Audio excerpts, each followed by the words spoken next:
부르심에 합당한 생활을 하라.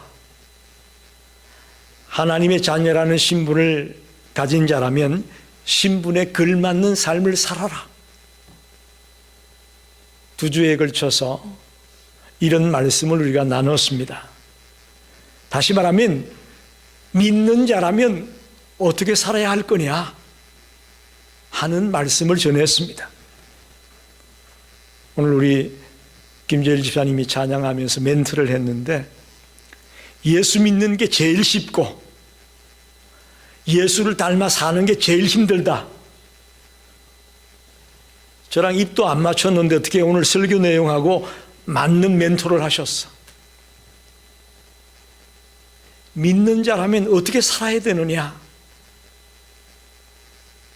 이게 사실 우리들이 해결해야 될 가장 큰 문제 중에 하나라고 저는 봅니다. 성경은 쉽게 말합니다. 옛 사람을 벗어버리고 새 사람을 입어라. 할렐루야. 믿는 자답게 사는 게 어떻게 사는 거냐? 옛 사람 벗어버리고 새 사람 입어라. 즉, 믿기 전에 있었던 옛 사람은 싹 버리고 믿은 후에 새 사람, 예수를 닮은 그런 모습의 사람을 입으라고 가르치고 있습니다. 이걸 신학적인 용어로는 sanctification, 성화, 그렇게 말합니다. 구원이 세 단계로 말할 수 있다고 했죠. 칭의, justification, 예수님을 믿음으로 말미암아 의롭다함을 얻는 것, 예수 믿고 구원받았다, 그런 말이에요. 두 번째는 sanctification, 성화, 예수를 닮아서 점점 거룩한 삶을 살게 되는 것. 마지막 세 번째는 glorification, 영화, 우리가 죽은 뒤에 주님 앞에 갔을 때 우리는 영화롭게, 영화로운 존재로 변하게 된다고 말합니다. 그 중에서 특별히 오늘 본문은 성화를 우리에게 말하고 있습니다. 진정으로 새 사람이 되었다면 이렇게 살아야 된다. 저와 여러분이 오늘 말씀 앞에서 도전받고 또 변화되는 그런 역사가 일어나기를 간절히 축원합니다. 특별히 오늘 본문에 인간관계에서 일어날 수 있는 5가지의 행동을 말하고 있습니다. 이 실제적인 행동들을 생각하면서 이제 우리가 성화의 삶을 살아가게 되기를 간절히 축원합니다. 여러분, 저를 보십시오. 우리가 말로 나 이제 새 사람 됐어, 나 이제 새로워졌어, 말로 아무리 해도 그건 믿기지가 않아요. 예를 들면 매일 도둑질하는 사람이 있습니다. 그 사람이 이제 나 도둑질 안 해, 나 남의 거 훔치지 않아, 아무리 말해도 그거 잘 믿기지가 않아요. 맨날 입만 열면 거짓말하는 사람 있잖아요. 그 사람이 난 이제부터 새 사람이 돼서 거짓말 안 해, 아무리 그 사람이 나 거짓말 안 한다고 해도 믿기지가 않아요. 즉, 새로워진다는 것은 거짓말 안 하고 도둑질 안 하고 남에게 악을 베풀지 않고 안 하는 거에 끝나는 것 가지고는 안 된다는 거예요. 적극적으로 새 사람 된 걸 보여줘야 됩니다. 거짓말 하던 사람이 참말을 하는 거예요. 말만 하면 정직하게 진실을 말하는 거예요. 그걸 볼 때 아, 이 사람 새 사람 됐구나. 맨날 남의 거 훔치고 남을 덩쳐먹던 사람이 이제는 자기 걸 꺼내가지고 남을 도와준다, 구제를 한다. 그걸 보면 아, 이 사람 진짜 바뀌었구나 알 수가 있다는 거죠. 오늘 본문의 이야기는 그런 이야기입니다. 새 사람 됐다는 게 말로만 해서는 안 된다. 적극적으로 행동을 통해 새로워진 걸 보여줘야 된다는 거죠. 그걸 5가지로 말하고 있습니다. 첫째는 25절을 보게 되면 그런즉 거짓을 버리고 각각 그 이웃과 더불어 참된 것을 말하라. 이는 우리가 서로 지체가 됩니다. 즉, 거짓말하지 말고 참말을 해라. 그렇게 말합니다. 진정한 새 사람이 되려면 거짓말을 멈추고 더 나아가서 참말을 해라. 그렇게 일러주고 있습니다. 지금 바울은 이 편지를 어디에 쓰고 있죠? 에베소 교회들에게 보내고 있습니다. 에베소 교회 성도들에게 보내는 편지입니다. 그들은 예수 믿기 전에 이방인이었을 때에 허망하고 어두운 상태에 놓여 있었습니다. 삶의 목표도 없고 주님을 모르는 삶을 살았다가 이제 복음을 듣고 예수를 만났기 때문에 새 사람이 됐습니다. 그리고 이제부터는 나 허망한 세상을 살 때와 달리 이제 거짓말 안 해 라고 말할 수 있을 거예요. 그런데 바울은 그들에게 나 거짓말 안 한다는 것 가지고 안 된다 그렇게 말하는 거예요. 참된 것을 말하라. 입만 열었다면 진실을 말하라. 그렇게 얘기합니다. 예수를 따르는 자들은 사회 공동체 안에서 정직을 보여주고 진실을 보여줘야 된다고 저는 믿습니다. 어디를 가든지 간에 우리가 한마디 하면 저분의 말은 믿을만하다, 저분의 말은 틀림없으라는 인상을 심어줘야 되지 않겠습니까? 나 거짓말 안 해. 그것만 가지고는 부족하다는 거예요. 여러분이 어디 나가서 말을 하게 되면 그 말에 귀를 기울이고 저분의 말은 틀림없어, 저건 진실이야, 깨끗한 말이야, 참말이야 라고 인식을 심어줄 수 있는 우리 성도들이 되기를 간절히 부탁합니다. 그게 새 사람이에요. 거짓말 안 하는 것에 멈춰 있는 것 소용이 없고 말만 하면 참말만 하는 자가 되는 것, 그럴 때에 우리를 보고 새 사람이 됐구나라고 말할 수 있다, 그런 말입니다. 두 번째는 26절 27절을 보게 되면 분을 내어도 죄를 짓지 말며 해가 지도록 분을 품지 말고 마귀에게 틈을 주지 말라. 분을 내지 말라고 말합니다. 그리고 분이 생길 때 분을 내지 말고 인내하며 오래 참으라고 말하고 있습니다. 여기 분을 내어도 죄를 짓지 말라라는 말, 여러분 잘 생각해 보십시오. 크리스찬은 분을 내면 안 된다라는 얘기가 아니에요. 이 분에는 두 가지 분이 있습니다. 의분이 있고 불의한 분노가 있습니다. 성경을 보면 31절에 너희는 모든 악독과 노함과 분냄과 떠드는 것과 비방하는 것을 모든 악의와 함께 버려라. 거기 분냄이 나오잖아요. 이 분냄을 버리라고 말하잖아요. 분냄을 버려라. 이 분냄은 불의한 분노입니다. 우리 크리스찬은 불의한 분노는 버려야 됩니다. 그러나 에베소서 5장 6절에 보니까 하나님의 진노가 불순종의 아들에게 임했다. 하나님과 예수 그리스도도 진노할 때가 있었습니다. 분을 품을 때가 있었다는 거예요. 의분이라고 말합니다. 저와 여러분은 하나님의 자녀가 되었고 하나님의 형상대로 시험받은 존재입니다. 그러길래 때때로 우리는 의분을 가지고 있을 수 있습니다. 분을 내어도, 분을 내지 말라가 아니고 분을 내어도 죄를 짓지 말아라. 의분은 있어야 된다. 근데 오늘 사실 힘든 것은 이게 의분인지 불의한 분노인지 구분이 안 된다는 거예요. 이걸 잘 구분하지 못하기 때문에 우리가 위기에 처할 때가 참 많습니다. 오늘 그것을 말하고 있습니다. 분을 내어도 죄를 짓지 말라.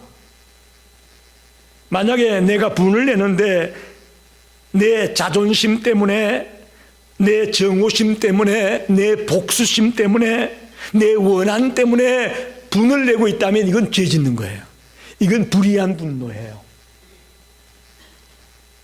이해가 되십니까? 우리가 인간관계 속에서 이런 이유로 내가 분을 품고 있다? 이건 죄를 짓는 거고 불의한 분노임을 알아야 됩니다. 해가 지도록 분을 품지 말아라.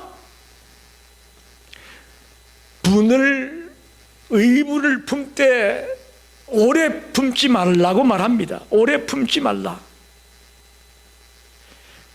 사실 지금 LA 산불 때문에 얼마나 고통이 많습니까? 우리 이웃들이. 이제 겨우 진화가 되어져서 그 모든 불탄 재 같은 것 걷어들이는 작업들을 하기 시작했다고 하는데, 소방수들이 뭘 하는가 보니까요, 불탄 뒤에 재 있잖아요. 그 속에 불씨 남아있는 거 제거하더라고. 불타오르기 전에 미리 막는 것도 못하고 이미 불탄 뒤에 그 재 때문에 속에 남아있던 불씨가 또 퍼져나갈까봐 그걸 막는 걸 우리가 화면을 통해 보게 됩니다.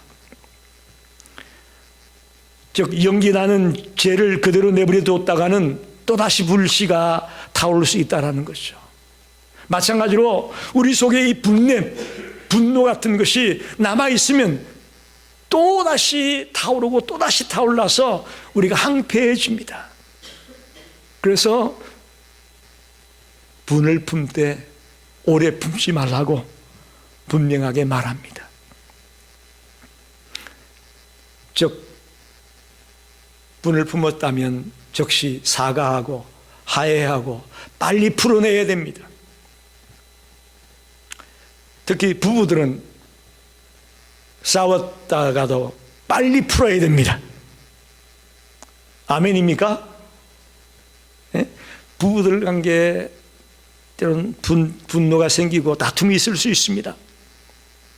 그럴 때에 성경은 잠자리에 들기 전에 빨리 화해하기를 원하고 있습니다. 저와 여러분이 분을 오래 가지고 있지 말고 빨리 풀어내기를 바랍니다. 또 하나는 마귀에게 틈을 주지 말아라. 분을 품게 되면 마귀에게 틈을 주기 쉽다라는 거예요. 왜? 의분과 불의한 분노가 이 경계선이 묘해요. 경계가 모호하기 때문에 마귀가 그걸 가장 잘 알아요. 이 사람이 의분 때문에 분노하는 건지 불의한 마음으로 분노를 품는 건지를 마귀는 잘 알거든요. 그걸 교묘하게 이용해 가지고 우리를 넘어뜨리는 겁니다. 그래서 마귀에게 틈을 주지 말라고 오늘 성경에 말하고 있습니다. 우리는 어리석어서 내가 의분을 갖고 얘기한다고 하지만 실제로 마음 한구석에서는 불의한 생각을 가지고 분노를 발할 수가 있지 않습니까? 그걸 마귀가 이용한다고요. 그러니 오늘부터 저와 여러분이 마귀에게 틈을 주지 않도록 늘 깨어있게 되시길 바랍니다.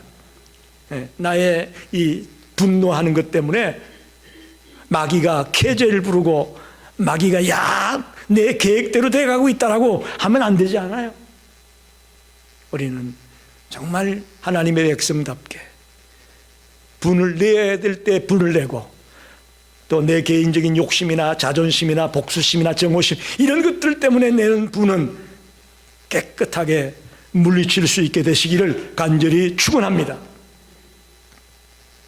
세 번째는 4장 28절에 도둑질하는 자는 다시 도둑질하지 말고 돌이켜 가난한 자에게 구제할 수 있도록 자기의 손으로 수고하여 선한 일을 하라. 나 이제 도둑질 안 해. 그것만 가지고 안 된다고 말합니다. 이제는 내가 열심히 일해서 돈을 벌어가지고 내 가정의 생활도 꾸려나가고 더 나아가 어려운 이웃들에게 구제의 손길까지 펼칠 때에 이 사람 진정으로 새 사람이 됐구나, 하나님의 자녀가 됐어라고 말할 수 있다는 거죠. 도둑질하지 말라는 것은 십계명경의 제8계명입니다. 도둑질하지 말라. 도둑질이 뭡니까? 다른 사람의 돈이나 소유물을 갈취하는 겁니다. 훔치는 겁니다. 또 고용주들이 고용인들의 인력을 착취하는 것도 여기에 해당됩니다. 반면에 고용주가 일을 시켰는데 적당히 농땡이 피우면서 시간만 떼어가지고 페이를 받는 겁니다. 근데 이런 것이 도둑질이라면 바울은 단순히 그것만 금지하는 것이 아니에요. 더 적극적으로 나가서 이제 너가 땀 흘려 일을 해라. 열심히 일해서 내 가족들을 먹여 살리고 더 나아가 너 쓸 것을 좀 줄인 뒤에 가난하고 헐벗고 굶주린 이웃들에게 나누어준 구제의 손길을 펼치라. 그럴 때 너가 새 사람이 된 거야. 이렇게 말합니다. 놀랍습니다, 여러분. 여러분, 우리의 생각이 바뀌어져야 됩니다. 그동안 남에게 도움만 받고 남의 것을 훔치고 하는 그런 기생충 같은 삶을 살았다면 이제부터는 남을 도와줄 수 있는, 공헌하는 삶을 살아갈 수 있는 그런 성도가 되라고 성경이 말합니다.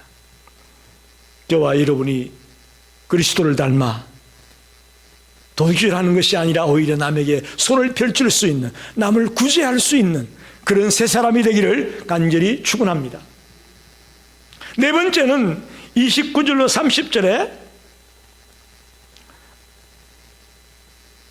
무릇 더러운 말은 너희 입 밖에도 내지 말고 오직 덕을 세우는 데 소용되는 선한 말을 하여 듣는 자들에게 은혜를 끼치게 하라.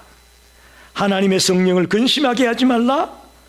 그 안에서 너희가 구원의 날까지 인치심을 받았느니라. 더러운 말 하지 말고 선한 말을 해라. 그런 말이에요. 적극적으로 선한 말을 하라고 당부합니다. 말이라는 것은 하나님의 형상대로 지음받은 우리 인간에게 준 특별한 은사입니다. 우리에게는 말할 수 있다는 능력이 있습니다. 다른 피조물에게는 없는 특별한 능력이, 은사가 우리 인간에게 주어져 있습니다. 그런데 이 입을 가지고, 이 말을 가지고 더러운 말로 주님의 영광을 가리고 주님의 마음을 아프게 하고 우리 이웃들에게 상처를 주는 자가 되어서는 안 되겠습니다. 이 놀라운 은사를 선한 말을 통해서 하나님의 뜻을 이루어 나가고 주변의 사람들에게 용기를 주고 소망을 주는 그런 곳에 우리의 말을 쓰게 되기를 원합니다. 여기서 더러운 말이란 부정직하거나 불친절하거나 혹은 추잡한 말을 말하는데, 이런 것들은 이 말을 듣는 사람에게 어떤 기분을 주죠? 아주 기분 나쁘게 하죠. 아주 불쾌하게 만듭니다. 그래서 상처를 주고 아픔을 주는 거예요. 오늘부터는 저와 여러분이 부정직하고 또 추잡하고 불친절한 이런 말로 해를 끼치고 상처를 주고 하는 그런 말보다는 선한 말을 통해서 덕을 세우고 낙심하고 있는 사람에게 용기를 불어넣어주고 희망을 잃어버리고 어찌할 바 몰라 하는 사람에게 희망을 심어주고, 할렐루야, 이런 말들이 저는 선한 말이라고 봅니다. 우리 시카고 열린교회 모든 성도들이 더러운 말을 벗어버리고 이제 선한 말로 무장합시다. 선한 말로 무장해서 가정에 돌아가도 직장에 나가도 어떤 모임에 나가도 선한 말로 영향력을 끼쳐나가게 되기를 간절히 축원합니다. 마지막 다섯 번째는 31절 32절 말씀입니다. 너희는 모든 악독과 노함과 분냄과 떠드는 것과 비방하는 것을 모든 악의와 함께 버리고 서로 친절하게 하며 불쌍히 여기며 서로 용서하기를 하나님이 그리스도 안에서 너희를 용서하심과 같이 하라. 여기 6가지의 악을 말하고 있는데, 악독, 노함, 분냄, 떠드는 것, 비방하는 것, 악의, 이런 것을 버리라고 말합니다. 이거 쉽게 이 6가지를 한마디로 줄이면 남을 해하려는 마음을 말합니다. 남을 해하려는 마음을 버려라. 대신에 남을 친절하게 대하고 남의 죄를 용서하고 남을 사랑하라. 남에게 인자를 베풀라. 그런 말입니다. 우리가 살아가다 보면 나를 힘들게 하고 또 나를 괴롭히는 사람을 만날 수가 있지 않아요? 그러다 보면 나도 모르게 이 악의가 우리 마음속에 들어오게 되죠. 이제부터는 그러지 말고 악의를 벗어버리고 남을 헤아리는 마음을 던져버리고 오히려 친절하게 대하고 불쌍히 여기고 용서해 줄 수 있는 자가 되라고 권면합니다. 여러분 한번 묻습니다. 여러분 마음속에 악의를 품을 때가 있었나요? 없었나요? 있었습니다. 맞습니다. 우리 모두 다 있었어요. 왜 그렇죠? 나에게 상처를 주니까, 나에게 아픔을 주니까, 나를 괴롭히니까 나도 모르게 내 속에서 악의가 생기는 것이죠. 아무리 내가 바르게 살고 선하게 살고 거룩하게 살고 싶어도 이렇게 나에게 상처를 주는 사람을 만나고 사건을 만나게 되면 우리 마음속에 이 악의가 일어나게 되어 있습니다. 남을 헤아리는 마음이 생길 수밖에 없는 것이죠. 그런데 오늘 성경 말씀은 그럴 때에 세 가지 덕목을 가지고 그걸 이겨내라고 말합니다. 서로 친절하게 대하라. 친절하게 대하라.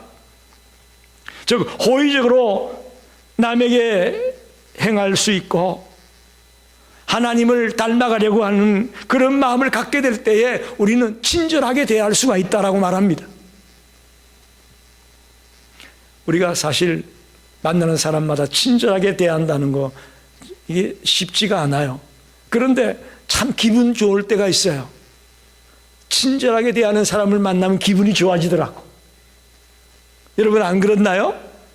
괜히 만났는데 인상 찌푸리고 그냥 툭툭 이상한 말이나 내던지고 하게 되면 기분이 싹 상하는데 친절하게 아주 환하게 웃으면서 이렇게 대해주는 사람을 만나면 나도 기분이 좋아지더라고요. 바로 그겁니다. 호의적으로 남을 대하고 하나님을 닮아가려고 하는 그런 마음가짐으로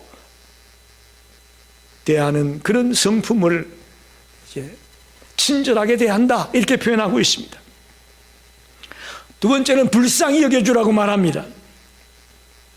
우리 마음 중심에서부터 상대방에 대한 배려와 동정심을 가지고 있는 성품을 일컬어서 용서하라, 불쌍히 여겨라 이렇게 말합니다. 저와 여러분 마음 중심에서부터 상대방을 배려하고 또 상대방에 대한 따뜻한 마음을 갖게 되시기를 바랍니다. 그게 불쌍히 여기는 겁니다. 마지막 하나는 서로 용서하라. 용서하라. 이 용서라는 말은 우리의 죄를 용서한다는 것인데 저와 여러분을 생각해 보십시다. 우리는 죄인이었습니까? 의인이었습니까? 우리는 아주 흉측한 죄인이었습니다. 근데 우리가 어떻게 용서받았죠? 하나님께서 그의 하나밖에 없는 독생자 예수를 십자가에 못 박아 피 흘려 돌아가게 하심으로 그것을 믿는 자들의 죄를 용서하시고 당신의 자녀로 삼아 주었습니다. 아멘입니까? 아멘입니다. 우리는 엄청난 용서를 받은 사람입니다. 그런 우리가 상대방을 대할 때에 이 주님께 받은 용서를 생각하면서 우리도 그들을 용서할 수 있게 되기를 성경은 권면하고 있습니다. 그런데 사실 우리가 나약한 인간이다 보니까 자기에게 자꾸 상처를 주고 괴롭히는 사람을 만났을 때에 용서가 잘 됩니까? 안 됩니까? 나만 안 되나요? 우리 다 안 되잖아요. 왜? 우리 성자가 아니에요. 우린 대단한 인물이 못 돼요. 도저히 우리가 할 수 없어요. 그런데 어떻게 할 수 있느냐? 주님의 십자가를 생각하고 하나님의 용서를 생각하면 우리가 조금이라도 주님의 용서를 닮아갈 수 있다고 믿습니다. 예. 막 괴롭힘을 당하고 상처 입고 이럴 때에 막 씩씩 찌끄리게 될 때에 주님의 십자가를 생각하세요. 하나님의 그 놀라운 용서와 사랑을 기억하세요. 그러면 우리도 미흡하지만 그들을 용서할 수 있는 그런 자가 될 겁니다. 그러니까 악의를 버리고 친절하게 대하고 불쌍히 여기고 용서해주는 적극적인 행동을 하라는 거예요. 말씀을 정리합니다. 사랑하는 성도 여러분, 우린 주님을 믿음으로 주님의 자녀가 되었습니다. 구원을 받았습니다. 믿으십니까? 그걸 칭의라고 말합니다. 칭의. 예수 믿고 구원 받았습니다. 그런데 그것만 가지고 우리가 새 사람이라고 말할 수 없습니다. 여기 성경에서 말하는 새 사람은 칭의로 말미암아 의롭다함을 얻은 것으로 말미암아 이번 새 사람을 말하는 게 아닙니다. 이제는 우리가 적극적으로 예수님을 닮아 살아가려고 거룩한 삶을 살아가려고 몸부림을 치는 그런 진정한 새 사람이 되라고 말하는 것입니다. 다 같은 새 사람이 아니에요. 죄인이었던 우리가 예수 믿고 의롭게 되고 구원받았다. 물론 그것도 새 사람입니다만은 성경에서 여기 특히 에베소에서 바울이 말하고 있는 새 사람은 그걸 말하는 게 아니에요. 더 적극적으로 주님을 닮아가는 그런 새로운 삶을 살아가려고 몸부림을 치라고 우리에게 가르치는 말씀입니다. 서론에도 말씀드렸지만 항상 도둑질하던 사람이 갑자기 나 이제 새 사람이 되어서 나 이제 도둑질 안 해. 그 말 아무도 안 믿습니다. 그 사람이 가까이 오면 벌써 단둘이 해야 돼요. 저 사람 또 훔쳐갈까 봐. 그런데 이 사람이 진짜 새 사람이 된 거 알 수 있는 방법은 뭐라고요? 열심히 자기가 일해서 노력해서 번 것 가지고 가난하고 헐벗고 어려운 이들에게 구제하고 도와주는 사람이 되면 아, 이 사람 새 사람 됐어 라고 말한다는 것을 여러분 기억하십시오. 여러분, 우리는 하나님 앞에서 내가 몇 년이나 예수 믿었는가? 그걸 가지고 자꾸 자랑합니다. 내가 교회에서 어떤 직분을 가지고 있어. 내가 그래도 장로야, 권사야, 집사야. 아닙니다. 내가 1년에 성경을 몇 번이나 읽는데, 내가 하루에 기도를 몇 시간이나 하는데 말이야. 여러분, 하나님 앞에서 그거 중요하지 않아요? 하나님 앞에서 중요한 건 뭔지 아십니까? 정말 내가 진정으로 주님 닮은 새 사람이 되어 있느냐라는 겁니다. 이겁니다. 우리 자신을 오늘 말씀을 통해 돌아보기 원합니다. 반성하기 원합니다. 수십 년 예수를 믿었지만 내가 새 사람 되지 못했다면 우리 주님 앞에 얼굴을 들 수가 없는 것입니다. 내가 옛사람을 벗어버리고 새 사람을 입고 있는지 오늘 말씀 안에서 특별히 나를 돌아보는 그런 귀한 시간이 되시기를 바랍니다.